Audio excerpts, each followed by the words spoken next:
Venezuelan President Nicolás Maduro rejected the U.S. global aggressions against the Bolivarian nation, which he said are aimed at destabilizing the country. On Thursday, the Minister of Foreign Affairs of the Republic of Cuba, Bruno Rodríguez Parrilla, presented the updated report on the impact of the U.S. economic, commercial and financial blockade against the country, corresponding to the period of March 2023-February 2024. And in Bolivia, President Luis Arce arrived in the department of Santa Cruz to coordinate operations to extinguish the forest fires affecting the city and several other areas of the country. Hello and welcome to From the South. I'm Alejandra Garcia from teleSUR studios in Havana, Cuba. We begin with the news.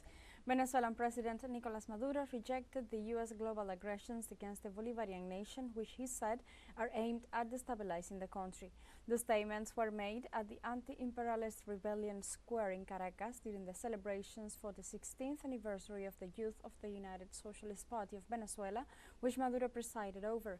During his speech, the president affirmed that the Venezuelan youth must unite against Washington's conspiracies to impose hatred on the Venezuelan people. In this sense, the Venezuelan head of state also said that the Venezuelan extreme right wing is the evil that only seeks to generate violence among the people.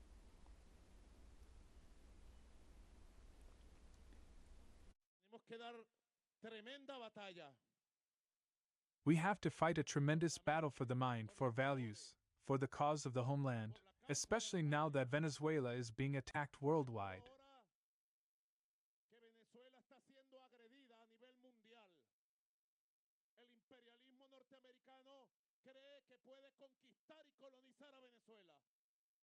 U.S. imperialism believes it can conquer and colonize Venezuela.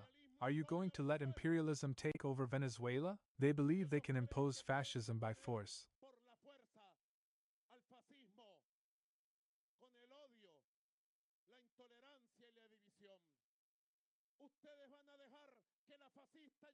With hatred, intolerance, and division. Are you going to let fascism sow Venezuela with violence?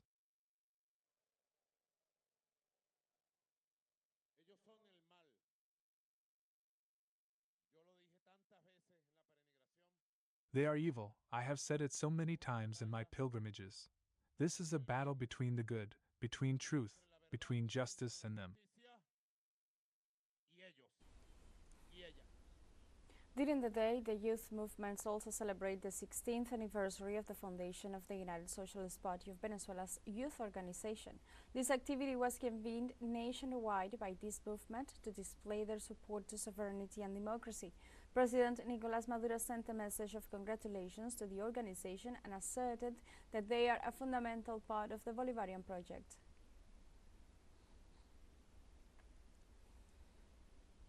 On Thursday, the Venezuelan Foreign Minister issued a communique in rejection of the most recent package of coercive unilateral measures imposed by the U.S. administration. The Venezuelan Ministry of Foreign Affairs sets forth the following. Venezuela rejects in its most energetic terms the new crime of aggression committed by the U.S. government against Venezuela by imposing coercive, unilateral, legitimate and illegal measures on a group of state authorities, demonstrating once again its full disregard for international law, the self-determination of the peoples and the democratic will of the Venezuelan people. The statement continues by highlighting that the wrongfully called sanctions break and violate the agreements signed in Qatar and pretend to impose to an entire country and its political institutions the regime change policies as part of the Monroe Doctrine. Finally, the document ends by stating that the multicentric and pluripolar world of which Commander Hugo Chavez spoke about has become a reality, and no aggression or threat will separate the homeland of Bolivar from its leading role.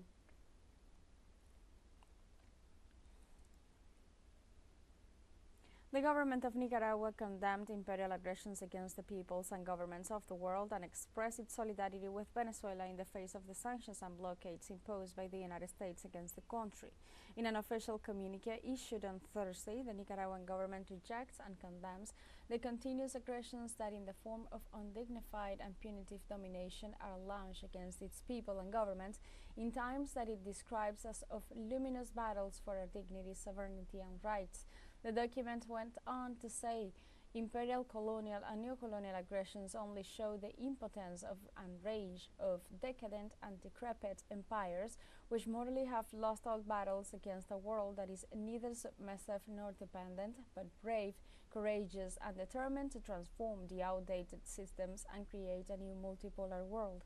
It finally states, another aggression, more struggles, more victories, more honor, and more glory for that heroic Venezuela and for all of us who know that power belongs to the people and that it is up to us to defend it every day with the fortitude and strength of our great spirits.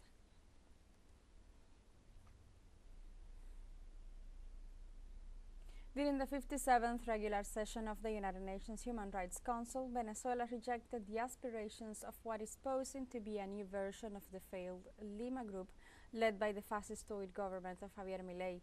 Precisely, this group seeks to continue using human rights as a tool to attack sovereign nations that have opted for popular and anti-imperialist political projects. In this regard, the permanent representative of Venezuela at the United Nations, Alexandre Yanez, highlighted that those countries associated to the Lima Group are subordinated to the interests of the United States and are accomplices of the Israeli genocide in Gaza.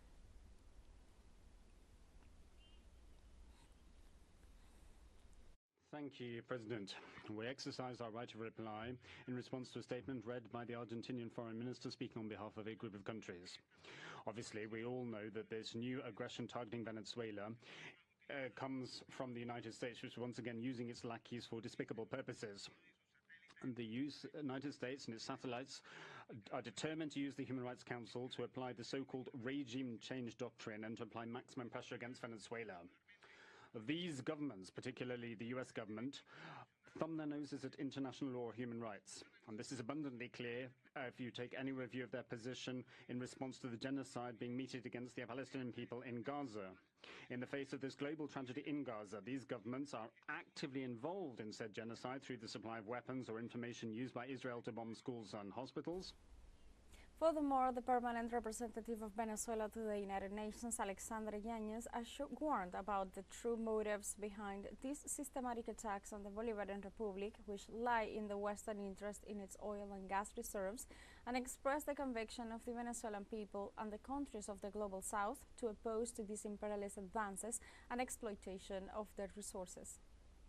However, they're all of a sudden very active and cynically so when it comes to their response to a country that is merely seeking to defend itself from the systematic aggressions of the imperialist power, a country that is fighting fascism, a coup d'etat, attempts at external invasion, several assassination attempts, and the almost 1,000 erroneously labelled sanctions imposed by the US, the EU, and the UK. Such a range of criminal efforts targeting a people who are secretly trying to live their lives. All of this to try and change a popular socialist government duly elected and do so forcibly. A government which happens to be the owner of the world's main oil reserves and the world's fourth largest gas reserves. We, the countries of the Global South, have a responsibility to continue to allow Western countries to continue what they have been doing for centuries or for choosing to stand up against them. They have colonized, stolen our resources, imposed their own interests, manipulated our decisions and killed our people. In Venezuela, guided by the sore determination spirit of the liberator Simón Bolívar, we say no. Enough is enough. We will not accept this. On Thursday, the Minister of Foreign Affairs of the Republic of Cuba, Bruno Rodriguez Parrilla, presented the updated report on the impact of the U.S. economic, commercial, and financial blockade against the country, corresponding to the period of March 2023-February 2024. This way, Rodriguez Parrilla denounced the economic and humanitarian damages caused by the criminal policy, which amount to $5,056.8 million during the frame period alone. The Foreign Minister highlighted that the U.S. government has maintained a maximum pressure policy against the Caribbean nation in its past year, and its unilateral measures remained unchanged, with a stronger impact on the economy and the Cuban people. Precisely, he emphasized that the nation's current challenges and shortages would have been more efficiently solved if it had access to the numerous resources that the blockade deprives it from.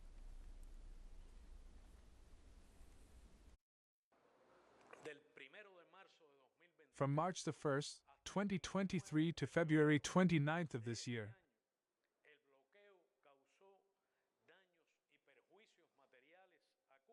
the blockade caused damages and material losses to Cuba in the order of $56 billion.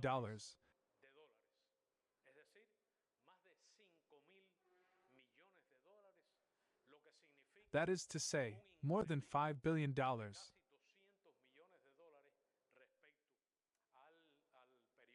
Which means an increase of almost $200 million with respect to the previous period and with an extraordinary weight in a small economy such as ours.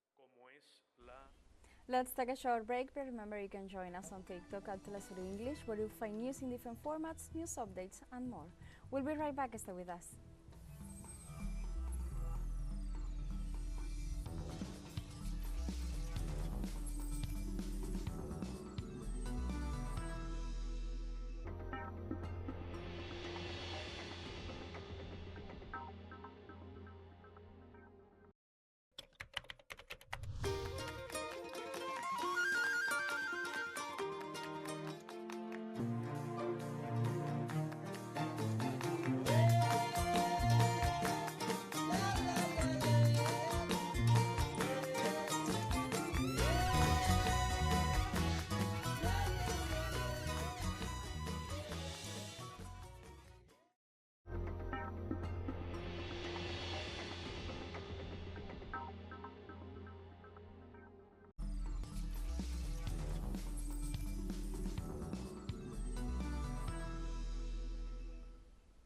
Welcome back.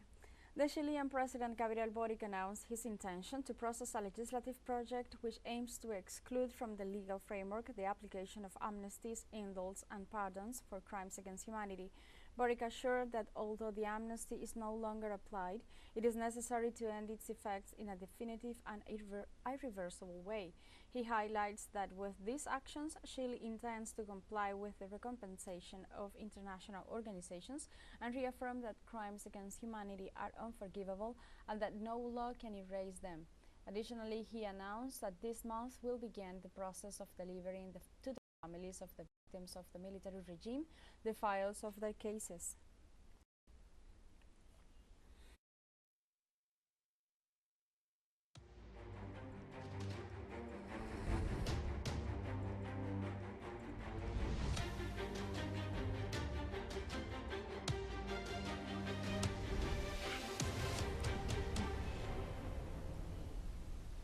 Six employees of the United Nations Organization for Palestine Refugees UNRWA were killed during a new airstrike by the Israeli regime on a school in the Gaza Strip.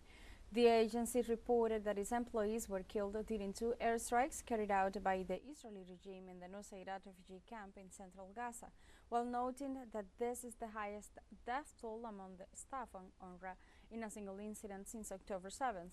The agency also explained that the Al-Jouni school, run by the United Nations, served as a shelter for thousands of displaced Palestinians, thus being the target of multiple Israeli attacks throughout the genocide.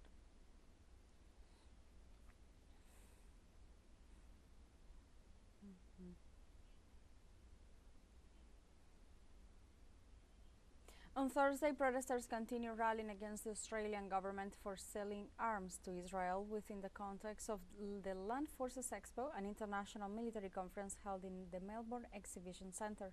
Earlier on Wednesday, over 1,500 police officers repressed more than 2,500 demonstrators gathered at the venue of the conference. Despite the repression on Thursday, the Australian people took to the streets again to chant pro-Palestinian slogans and demand for the government to break off ties with Israel, arguing that war crimes start at the management board of companies. However, violent scenes between activists and police bursted out once again during the rally.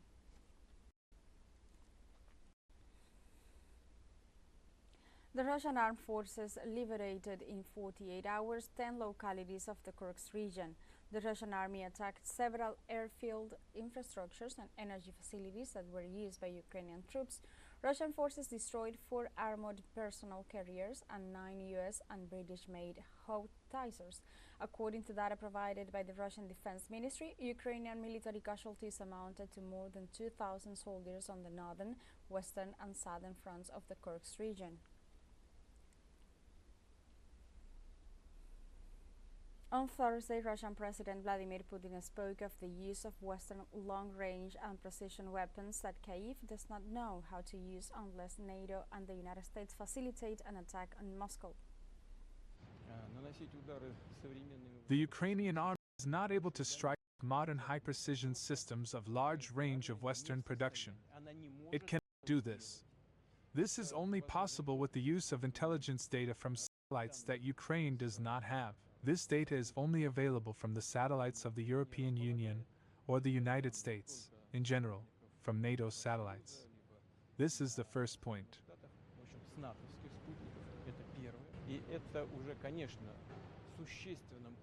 And this, of course, significantly changes the very essence, the very nature of the conflict. This will mean that NATO countries, the United States and European countries are at war with Russia. And if this is the case, I mean the change in the very essence of this conflict, we will make the appropriate decisions based on the threats we face. We have a second short break coming up, but before we invite you to visit our YouTube channel at teleSUR English, there you'll be able to rewatch our interviews, top stories, special broadcastings and more. Hit the subscribe button and activate the notification bell to stay up to date on the world's most recent events. Final short break, don't go away.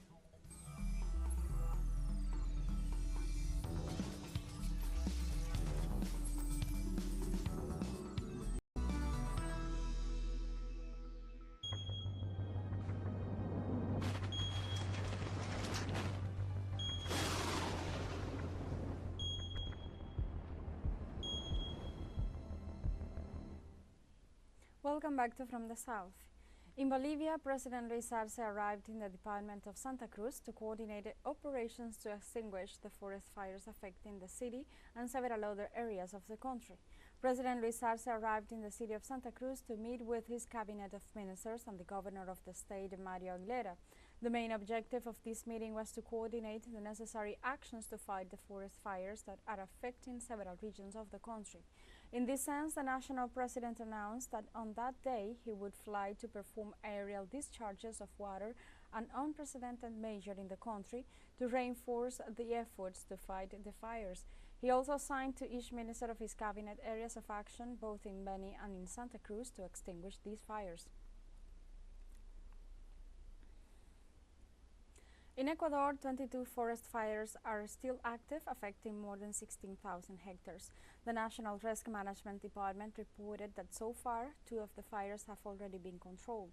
As for the rest in the province of Imbabura, there are 5 active fires. 4 have been reported in Pichincha, another 4 in Cotopaxi, an equal number in Loja, 2 in Bolivar, 1 in Asui, and in the city of Charchi. The government emphasized that an intense drought accompanied by strong winds has favored the outbreak of these fires, whose origin is still under investigation, and they do not rule out that several of them may have been intentional.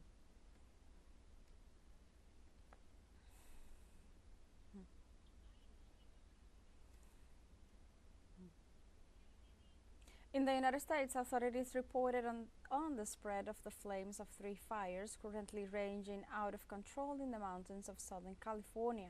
San Bernardino County authorities reported that the fire named Line poses the greatest danger because it has consumed nearly 35,000 acres and only 14% of the fire has been contained.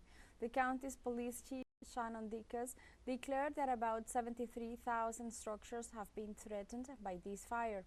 He affirmed that 100,000 citizens of the county remain on evacuation alert. Since September 5th, more than 3,000 officers have been deployed in the area to try to contain and extinguish fire in the middle of a great heat wave that is affecting the Californian region. The weather's a little more favorable for us, but it's still very dangerous conditions. We've got winds tonight that should get up to about 25 miles per hour. The relative humidity up here is still very low. So these are conditions that are ripe for fire activity, and so that's why we want to remain prepared in order to defend everything up here. On Wednesday, Hurricane Francine made landfall as Category 2 off the coast of Louisiana in the United States, bringing potentially deadly storm surge and gusts. Fortunately, Francine downgraded to a tropical storm after having entered the U.S. with sustained winds of 155 kilometers per hour. So far, experts have forecasted that the storm surge might rise the seawater level up to 3 meters, triggering floods in coastal areas of Louisiana or even Texas. Right after Francine made landfall, torrential rains occurred over New Orleans, increasing the water level of rivers and lakes in coastal communities, and within hours of its impact, power outages in Louisiana reached some 390,000 houses.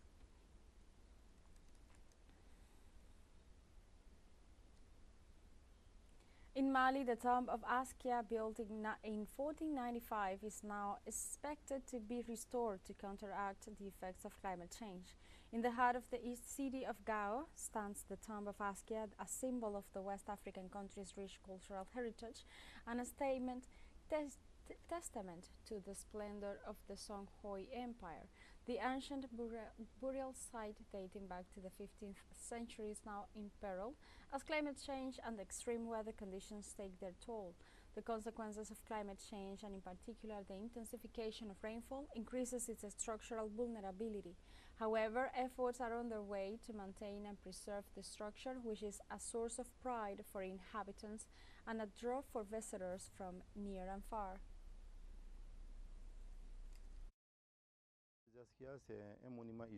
The Tomb of the Askia is a historical monument that was built by Askia Mohammed in 1495. It is a very old monument that shows the power and greatness of the Songhai Empire, a living proof of it today.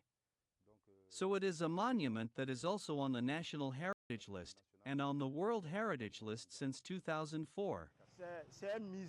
It is a museum for us, if I may say so, and since there will be historians who come from afar to visit our site, the Tomb of the Askia, it gives a picture of the region of Gao, and every time, it makes us proud.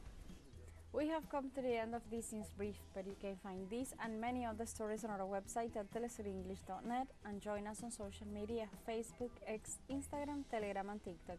For Telesur English, I'm Alejandra Garcia. Thank you for watching.